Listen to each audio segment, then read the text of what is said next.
সিরিয়ার president Bashar আল আসাদ দামেস্ক ছেড়ে চলে গেছেন, তবে তিনি কোথায় গেছেন তা তাৎক্ষণিকভাবে জানা যায়নি। সিরিয়ার 2 শীর্ষ কর্মকর্তার বরাতে এই খবর নিশ্চিত করেছে বার্তা সংস্থা রয়টার্স।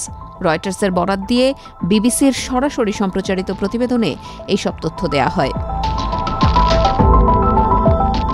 যুদ্ধ পর্যবেক্ষণকারী সংস্থা SOHR জানিয়েছে, দামেস্ক বিমানবন্দর থেকে ছেড়ে যাওয়া একটি প্রাইভেট বিমানে সম্ভবত আসাদ ছিলেন।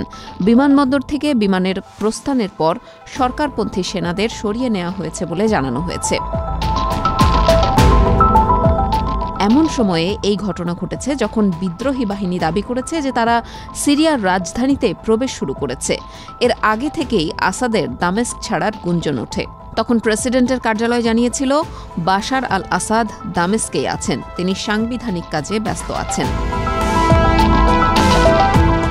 এদিকে সিরিয়ায় বিদ্রোহী গোষ্ঠী হায়াত তাহরির আল শাম বা HTS এর প্রধান আবু মোহাম্মদ আল জোলানি বলেছেন, বিদ্রোহী যোদ্ধারা দামেস্ক ও হোমস শহরের একদম কাছাকাছি পৌঁছে গেছেন। খুব শীঘ্রই বাশার আল আসাদ সরকারের পতন হবে।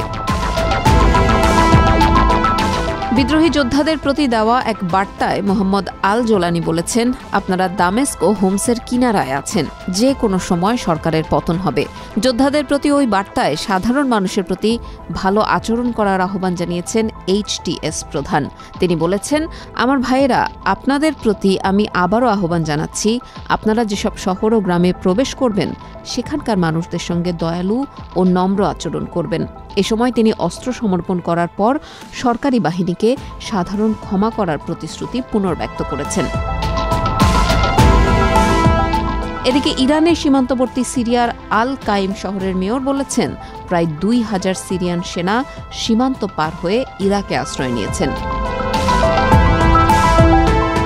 সিরিয়ার স্থানীয় বিভিন্ন সূত্র জানিয়েছে, দামেস্কের চারপাশ থেকে সরকারি সেনারা তাদের অবস্থান থেকে সরে যাওয়ায় সেখানে আতঙ্ক ছড়িয়ে পড়েছে। বিরোধী বাহিনী পশ্চিম দামেস্কের গ্রামাঞ্চলে অগ্রসর হয়েছে বলে নিশ্চিত করেছে সূত্রগুলো। তারা বলেছে, পূর্ব ঘৌতার বিভিন্ন শহর থেকে সরকারি সেনা প্রত্যাহার করা হয়েছে।